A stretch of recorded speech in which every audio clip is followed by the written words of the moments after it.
Assalamualaikum warahmatullahi wabarakatuh. Salam jumpa kembali dalam acara Coffee Morning. Kita saat ini berada di Hotel Novotel Balikpapan. Bersama saya sudah sejumlah narasumber sudah hadir di sini. Salah satu dari jurnalis TV yaitu Suryatman. Dia anggota dari IJTI. Selamat pagi Bang Suri. Selamat pagi Bang Charles. Apa kabar nih? Baik ya. Alhamdulillah baik ya. Sehat ya? Sehat Pak. Kemudian di sebelahnya ada Tri Wahyuni, yaitu dari Forum Jurnalis Perempuan Indonesia Kalimantan Timur. Beliau adalah ketuanya dan juga pimpinan dari media online Busem ID. Selamat pagi. Pagi Bang Charles. Iya, sehat Bu Tri Wahyuni? Alhamdulillah, seperti yang Bang Charles lihat. Oke, makasih. Sebelahnya kemudian ada Bang Rusman Yakub, pasti ini sudah tidak asing lagi karena beliau adalah politisi yang sudah cukup lama malang melintang di dunia politik. Selamat pagi Bang. Selamat pagi, Assalamualaikum warahmatullahi wabarakatuh. Salam sejahtera buat kita semua. Ya, selamat pagi juga kepada salah satu dari narasumber kita nih. Yang terakhir ini adalah Kadis Kominfo Kalimantan Timur, Bang Faisal, Muhammad Faisal. Selamat pagi Bang. Selamat pagi. Oke, materi kita hari ini adalah tentang radikalisme dan hoak. Hoak dan radikalisme ini sudah begitu banyak, sudah sampai ke pelosok-pelosok di desa-desa dan itu sudah merasuk ke seluruh seluruh desa lah ya gitu ya. Nah, persoalan yang muncul sekarang, fenomena yang terjadi adalah bahwa masyarakat terpecah yang disebut tadi. Ada masyarakat yang golongan kadrun, ada yang golongan kadar gurun, dan satu lagi golongan cebong. Jadi ini masyarakat-masyarakat yang terpecah. Nah, fenomena tentang radikalisme dan hoak ini muncul sekarang ini tentu adalah membutuhkan pengamatan. Pengamatan masing-masing kita, di lingkungan kita masing-masing. Misalnya katakanlah, gimana? Apakah tingkat di pemerintahan itu sudah banyak sekali masyarakat yang terpapar, karena menurut penelitian dari beberapa lembaga itu memang radikalisme itu sudah banyak sekali muncul di kampus-kampus sampai ke birokrasi, sampai ke politisi, sampai ke perempuan mak-mak, sampai juga di kalangan wartawan. Nah, satu pertanyaan ini mungkin bisa dijawab bersama-sama secara bergiliran. Saya mulai dari Pak Faisal, silakan Bapak. Terima kasih Bang Ucok. Saya kok lebih memilih dari perspektif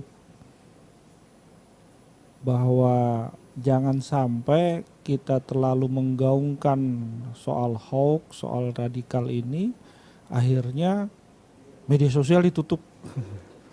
Akhirnya akses internet dikebiri ya. Akhirnya pintu masuk globalisasi jadi tertutup begitu ya.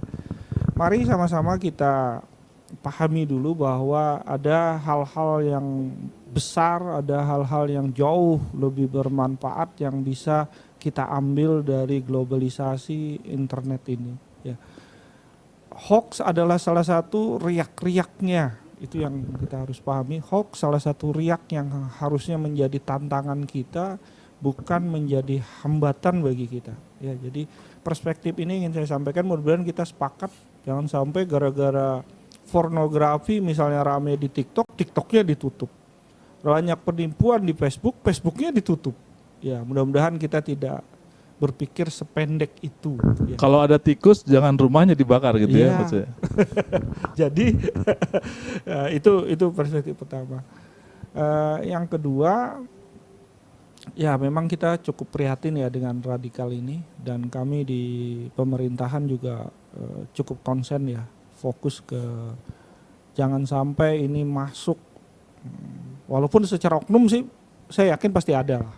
Ya, saya sangat yakin, tidak menutup mata dan tidak menutup telinga bahwa ada oknum di pemerintahan yang juga sudah kena virus-virus radikal ini ada.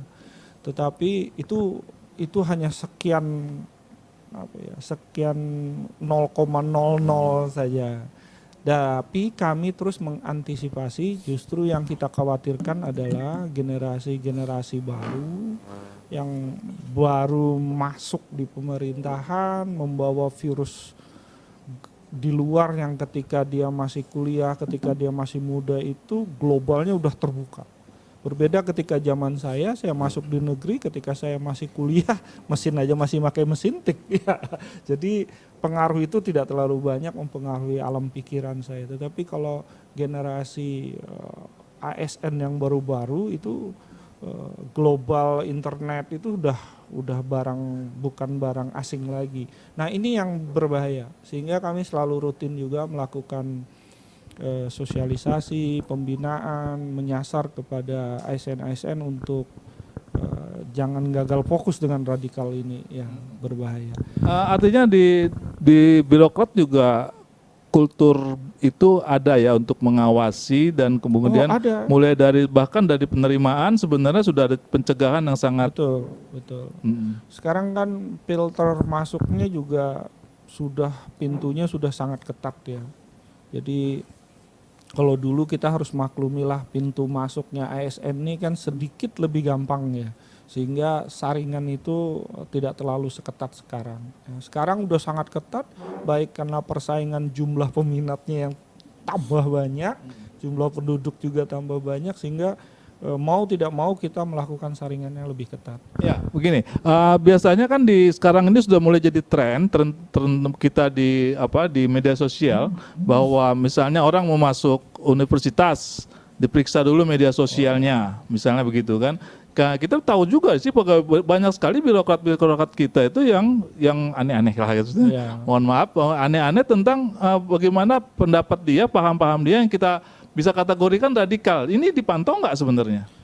Kalau sampai ke sana saya tidak melihat ya apakah bisa terpantau atau tidak. Tapi saya masih optimis lah bahwa itu hanya 0,0 sekian persen. Tapi kalau mau vulgar, mau kontradiktif melawan pemerintah padahal dia makan dan hidup di dalam, itu rasanya kecil sekali. Tetapi kalau yang tadilah yang sakit-sakit hati, tembak sana, tembak sini. Nah, itu yang kita sayangkan di masyarakat kita ya. Itu juga kenapa ada sebuah penelitian kenapa orang Indonesia itu lebih suka curhat di media sosial. Di media sosial. Baik karena jumlah pengguna media sosial kita banyak ya, data tadi pagi saya sampaikan 2021 data sudah 190 juta. Pengguna media sosial. 2020 170 juta, udah naiknya signifikan sekali. Karena kalau curhat sama teman susah ya, curhat sama media sosial katanya ada yang menanggapi, ini masalahnya. Ya entah like atau tidak like, netizen menanggapi. Tapi kalau kita curhat ke Mas Ucok belum tentu ditanggapi, paling ya manggut-manggut kalau ketika itu urusan pribadi. Ya tapi ketika curhat di media sosial kan, wah apalagi kalau negatif langsung minimal like. Nah itu menambah emosi kita untuk selalu terus bercurhat. Nah ini masuklah di tataran kami untuk melakukan edukasi di dalam soal ini. Ya, jadi saya kira filter ini pemerintah cukup kuat, tapi yang tadi apakah memonitor, nah itu yang belum.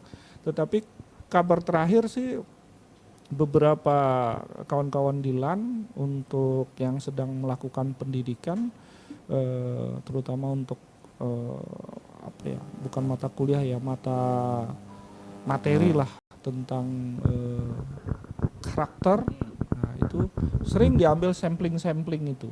Artinya kita berusaha menyatakan dan membina kepada masyarakat bahwa karakter lu di media sosial itu gambaran karaktermu yang sebenarnya. Baik, terima kasih Pak Faisal. Pak Rusman, kelihatannya bahwa di kalangan birokrat juga sudah mulai melakukan adaptasi ya, tracking ya terhadap ini penting banget gitu. Apalagi sekarang Pak Rusman ada di bidang politik, bahwa di DPRD kan juga pengawas dari kebijakan publik, pengawas dari birokrat. Gimana lihatnya? Apakah sudah bersih? Itu jangan-jangan juga di politisi banyak juga yang sengaja main-main di wilayah rawan merah ini kan, radikalisme untuk mendapatkan poin. Nah gimana tanggapannya Pak Rusman? Ya, Kalau kita kembali kepada akar sejarah lahirnya radikalisme itu, maka itu memang radikalisme itu tidak bisa lepas dari kepentingan politik. Itu rumus utamanya. Jadi radikalisme itu lahir karena ada pikiran-pikiran untuk melakukan percepatan perubahan di dalam melihat kenyataan sosial gitu ya. Nah, secara sejarah menunjukkan bahwa awal mula munculnya radikalisme itu kan di abad ke-18. Abad ke-18 yang asal mulanya itu di Britania Raya gitu ya. Yang dipelopori kebetulan namanya Charles juga, Pak. Oh, Gitu ya. ya. Coba di sini Charles Siahaan ada Oh, marganya. ya, bukan. Nah, jadi itu fakta sejarah bahwa kelompok ini menginginkan ada percepatan perubahan keadaan di dalam satu kekuasaan yang dianggap bahwa hanya kelompok tertentu, hanya sekitar kekuasaan saja dan lain sebagainya. Nah, lalu kemudian berkembang. Nah, jadi kalau soal kayak misalnya hoax itu adalah saluran saja. Ya, alat. Ya, alat, bukan inti persoalannya gitu loh. Karena itu yang sekarang kemajuan teknologi, maka itulah yang dia pakai untuk bagaimana ini. Karena begini, orang yang radikalis itu, dia bagaimana caranya memasyarakatkan atau mencari pengaruh sebanyak mungkin atas pikiran-pikiran radikal dia. Gitu. Nah, karena dia menginginkan seperti itu. Nah, ujungnya radikal itu adalah teroris. Tetapi orang yang radikal belum tentu teroris, tapi teroris pasti sudah radikal. Nanti kita akan bahas tentang apa itu radikal dan teroris dan apa itu kritik. Nanti yang di poin jadi, kedua. Pertanyaannya kemudian apakah di politisi? Saya kira di politisi pasti ada pikiran-pikiran kerangka itu. Yang jadi persoalan adalah ada enggak faksun politik yang membentenginya? Segitu yang Ada nggak? Nah, karena kita ini adalah ada satu konsensus politik nasional kita bahwa ideologi kita itu adalah Pancasila, maka itu menjadi bingkainya. Nah, itulah kenapa kalau ada pikiran-pikiran keluar dari situ dianggap radikal kan? Padahal sebetulnya kadang-kadang itu bisa mengandung unsur kritikan juga. Nah, Kritik dan radikalisme. Pemikiran radikal itu harus dibedakan. Harus dibedakan. Karena kalau dia terlalu ekstrim pikiran-pikiran itu bisa melahirkan gerakan. Nah, itulah yang menjadi persoalan hari ini. Yang menjadi catatan-catatan kuning kita lah ya. Hasil survei atau penelitian para pakar memang menyebutkan sudah banyak sekali di tingkat di birokrasi, di politisi yang terpapar soal radikal ini. Makanya kita melihat apakah Pak Rusman sebagai politisi yang sudah begitu banyak makan asam garam melihat persoalan ini memang sangat luar biasa masih yang harus ditanganin oleh kita. Oh iya, saya kira itu karena saya harus katakan bahwa ada yang politisi yang memang ya kalau boleh dikatakan bisa saja masuk kategori udah terpapar gitu ya.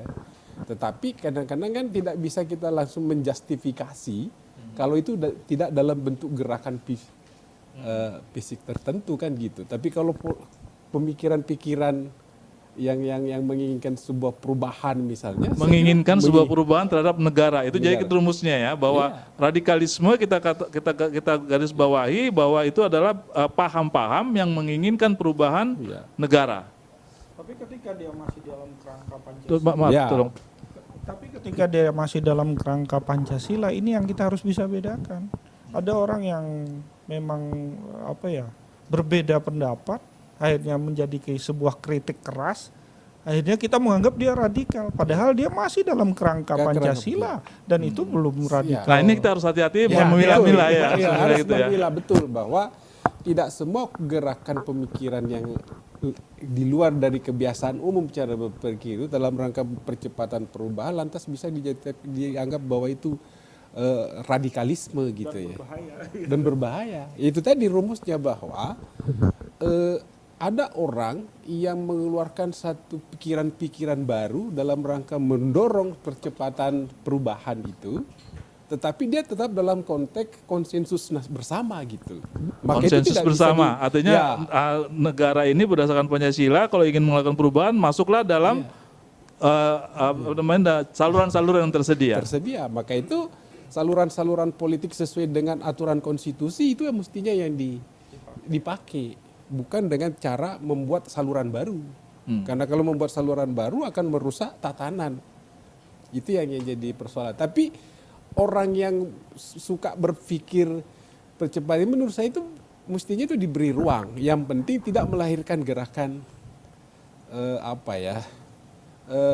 mewujudkan lahirnya ideologi. Ya, nanti kita Soalnya juga beberapa rezim rezim itu bahasa ya, beberapa generasi kepemimpinan kita di pemerintahan ya, walaupun saya orang pemerintah, banyak yang anti kritik, yang tipis-tipis kuping gitu loh, sehingga ketika beda sedikit ya anggap wah ini berbeda, ya anggap ini komunis, padahal enggak gitu loh. Ini yang paradigma baru yang harus kita bawa, bahwa sebuah percepatan perubahan menuju lebih baik harusnya kita welcome. Ya, nanti kita akan bahas tentang bagaimana solusinya barangkali ya mengatasi persoalan-persoalan ini. Kan tadi Pak Rusman juga sudah mengatakan bahwa sebenarnya sudah menimpa banyak hal, termasuk politisi, birokrat, termasuk mama mungkin ya. Nah mungkin dalam sudut pandang perempuan itu gimana Pak Badri ini? Karena ini mama ini luar biasa. Yang penting minyak murah. Enggak, yang betul. Jadi mama ini kadang-kadang itu juga jadi kompor ya. Kalau di media sosial tuh luar biasa. Dia bisa membuat statement-statement yang kadang-kadang kaget juga kita. Ini kayaknya dulu aku kenal sama orang ini tapi nggak begini nih. Tapi begitu lihat bikin statusnya kok sangat luar biasa gitu kan, sangat radikal. Gimana Mbak? Makasih Bang Charles. Jadi sebelum kita berbicara emak-emak ya, di sini kebetulan saya baru searching data juga. Tapi sebelum mengarah ke data ini saya ingin berbagi pengalaman sedikit tentang pengamatan saya. Tadi kan Bang Charles juga sempat menyinggung bagaimana radikalisme itu masuk ke kampus-kampus seperti itu ya. Itu pengalaman saya pribadi saat saya melakukan sosialisasi pemilu gitu, beberapa tahun yang lalu di sebuah kampus perguruan tinggi ya. Itu dengan lantangnya saya agak shock gitu ya. Dengan lantangnya ada seorang mahasiswi begitu ya. Dia angkat tangan, dia dengan lantangnya menentang kegiatan itu gitu. Dia menganggap bahwa Ini kegiatan sosialisasi pemilu waktu itu ya, untuk oke. kesadaran untuk memilih seperti itu ya. Jadi dia punya alasan gitu. Jadi dia tidak bisa posisi saya saat itu memaksakan atau mempengaruhi di saat ideologi berbeda gitu. Ideologi ya saya sampaikan waktu itu gitu. Ya, kita ini tinggal di mana gitu ya. Di mana bumi dipijak, di situ langit dijunjung. Saya sampaikan seperti itu. Ini NKRI. Kalau misalnya Anda tidak sepaham dengan ideologi di Republik ini, ya silakan mencari negara yang sesuai dengan ideologi Anda. Saya masih agak tercengang, agak kaget gitu. Wah, ini luar biasa, ini berani sekali gitu ya. Terus dia dengan agak emosi langsung keluar ruangan. Nah ini kan fenomena ya, sebuah dan itu saya pikir waktu itu, tahun-tahun itu memang itu sangat luar biasa gitu. Atmosfer yang seperti itu, bagaimana anak-anak muda berpikiran seperti itu memang frontal seperti itu sangat luar biasa. Nah kalau kita kaitkan dengan data, ini hasil survei dari BNPT ya, 2020, ditemukan indeks potensi radikalisme di kalangan perempuan memang cenderung tinggi. Nah, Perempuan cenderung tinggi ya? Iya, betul. Nah, Jadi hati-hati ini perempuan merujuk hasil survei Badan Nasional Penanggulangan Terorisme tahun 2020 ya, bahwa memang potensi radikalisme itu cenderung tinggi pada kaum urban, generasi muda, generasi Z maupun milenial. Ini saya belum berbicara emak-emak ya, serta mereka yang aktif di internet dan media sosial. Nah seperti itu. Dan memang satu pengalaman lagi nih Pak Charles. Kebetulan beberapa waktu belum setahun ini saya memang ada juga mengenal sosok yang napiter ya. Bahkan napiter itu ceritanya sudah insaf gitu. Terus bahkan sempat kita lakukan podcast pengenalan lebih jauh dan memang sebenarnya anak muda ini dia terpaparnya itu justru saat-saat kosong hanya di media sosial saja. Karena dia secara faktual dia tidak bergaul karena anak pesantren gitu ya. Dari pesantren terus dia saat libur kerjanya cuma main media sosial dan dia digait dari media sosial. Jadi fenomenanya terjadi justru dari media sosial. Dari Nanti media barangkali Pak sosial. Faisal akan menjawab juga soal itu nantinya. Iya. Lanjutkan. Ya. Dan memang kembali ke emak-emak ya. Di sini memang peran emak-emak, peran seorang ibu, peran perempuan itu sangat vital sebenarnya dalam menangkal radikalisme ini. Itulah sebabnya kenapa kemarin Tapi juga kan persoalannya mamanya yang kena nah nih. ini saya belum selesai. Pemahaman ya kalau itu kan cenderung karena faktor budaya patriarki ya. Dan itu memang sangat psikologis sekali dan itu kita tahu bahwa masih banyak juga perempuan-perempuan yang memiliki pemahaman-pemahaman, apalagi kalau sudah menyangkut ideologi itu sangat susah untuk dimasukin gitu. Dia kekeh sekali. Dan itu sekali lagi dalam urusan apapun soal ideologi ini memang sangat sulit dicarikan obat ya. Begitu. Itu sebenarnya bukan hanya perempuan gitu, bukan hanya emak-emak gitu kan. Bapak-bapak pun juga seperti itu gitu. Jadi ya menjadi PR bersama memang. Dan di sini peran perempuan memang sangat dibutuhkan ya. Artinya makanya kemarin itu di DPRD Kaltim juga sempat menerbitkan Perda Ketahanan Keluarga. Nah, kenapa? Itu salah satunya juga untuk memberikan literasi juga memberikan benteng untuk keluarga-keluarga, karena namanya perempuan ini kan pasti dia pembisik suami ya kan, dia di situ bisa menjadi pelurus gitu ya, apa istilahnya. Nanti mungkin Bang Rusman nanti akan menambahkan soal apalagi bagaimana anak, pentingnya gitu. peranan peraturan ya. Iya. Kita coba masuk dulu ke dunia wartawan. Oke, siap. Karena ada dunia wartawan di sini, ada Bang Suri Yatman. Beliau adalah dari JTI dan melihat juga fenomena ini ada di kalangan, karena jurnalis ini kan pembuat berita ya. Pembuat berita kalau dia terpapar ini bahaya ini. Jadi dia akan memberikan informasi justru dalam selera paham dia. Jadi gimana? Termasuk juga ada nggak yang namanya filternya tadi, tracking tadi seperti itu di kalangan jurnalis? Ya, kalau di kalangan jurnalis seperti yang sudah kita ketahui bersama ya, kalau teman-teman jurnalis ini kan punya ada rule ya, ada rambu-rambu ya, ada lampu merahnya ya kan, bahwa kita berpatokan sama Undang-Undang Nomor 40 ya kan, tahun 2009 tentang PES ya kan, terus kode etik jurnalistik ya kan. Artinya di situ sudah jelas bahwa mengatur bahwa setiap pemberitaan itu secara sadar itu tetap harus NKRI ya kan, harus mengacu pada kepentingan negara dalam hal itu. Dan pastinya ya, kalaupun ada teman-teman yang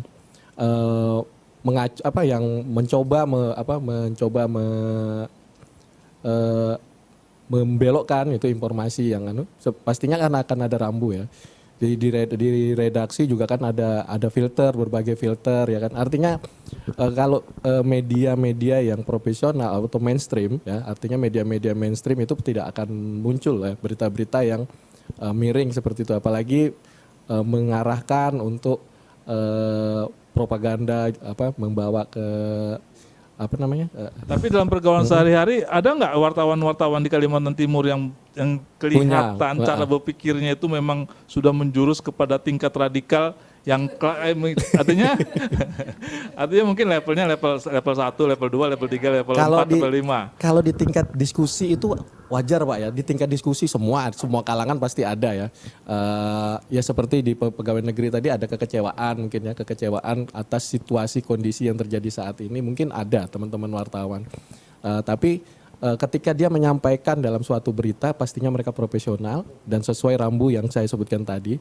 Dan kalau sekarang banyak produk-produk jurnalistik yang lolos ya kan, yang seperti di media sosial yang rame itu kan, saya yakin itu bukan produk jurnalistik itu ya kan, karena banyak juga kan seperti yang di mana setelah kebebasan pers ini digaungkan setelah Soeharto luncur itu kan banyak sekali media yang berterbitan kan, tapi yang terverifikasi baru sedikit. Dan syukur alhamdulillah ya kita di Kalimantan Timur ini di tahun 2017 ya kita sempat ya mendeklarasikan Pak Hock ya, Pak Ucok itu mendeklarasikan gerakan jurnalis anti hoax ya kan. Dan artinya di situ kita konsisten ya bahwa berita-berita yang menyangkut mengancam negara apa itu tidak kita produksi, karena memang disitulah teman-teman sudah punya satu cerita di Kalimantan Timur bahwa itu gerakan yang supaya di Kalimantan Timur ini tidak ada gerakan radikalisasi. Artinya kalau kelasnya kawan-kawan di jurnalis itu levelnya itu ya kritik kali ya. Ya kritik. Nah, kalaupun sudah masuk radikal udah ada level 1 aja kali belum? Belum ada. Karena tidak ada.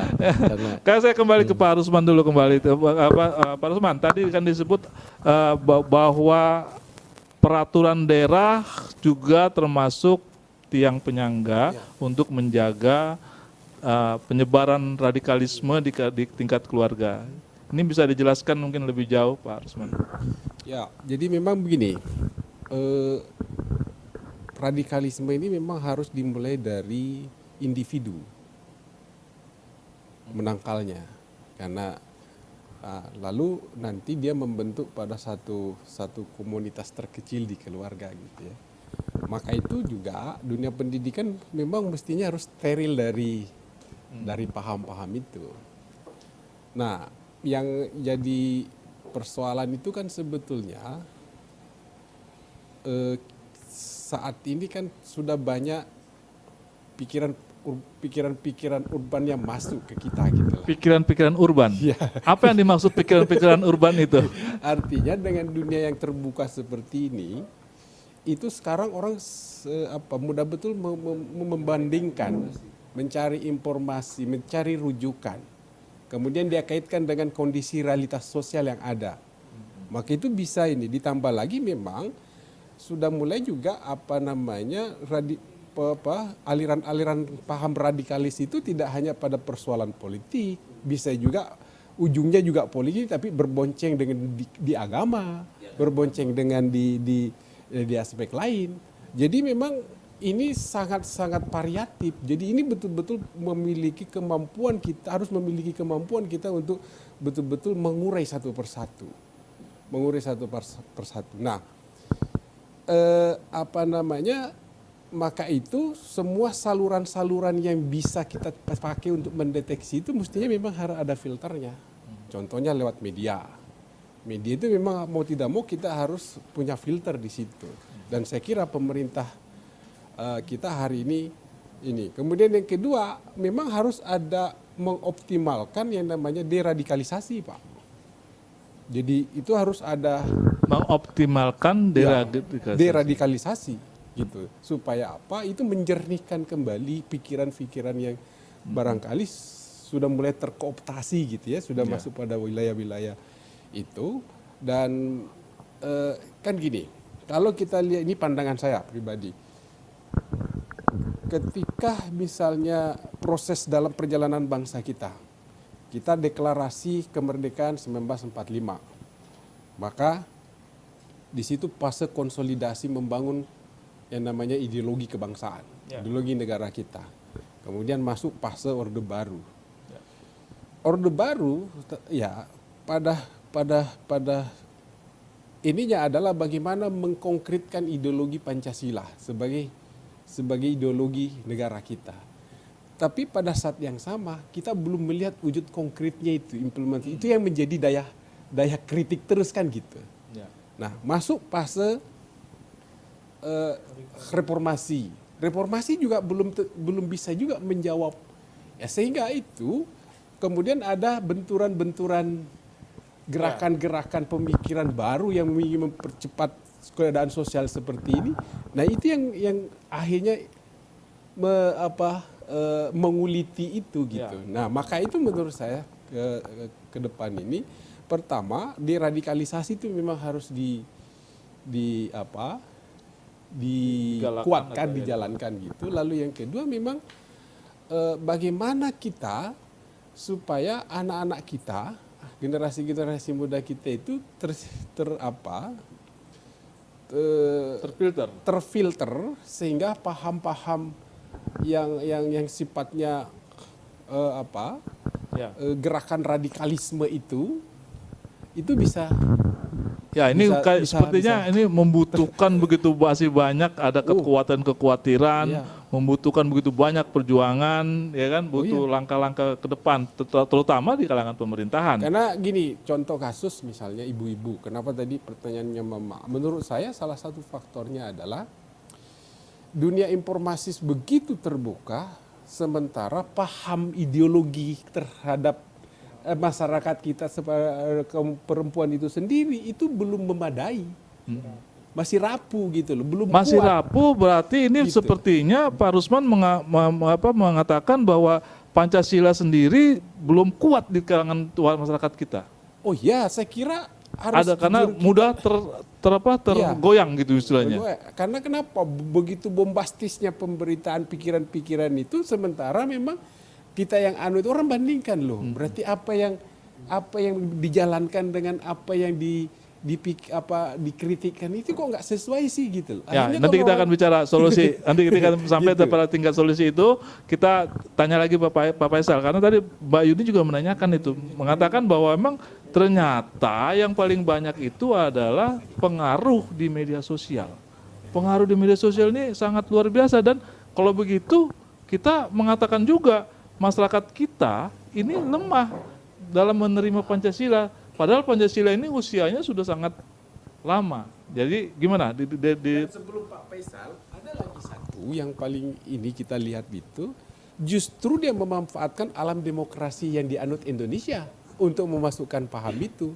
Padahal sebetulnya kalau kita keh dengan aturan, enggak boleh kita biarin itu. Justru menikmati alam demokrasi. Oke, gitu. nanti kita akan bicarakan habis ini paham-paham apa saja yang masuk di depan, ya kan?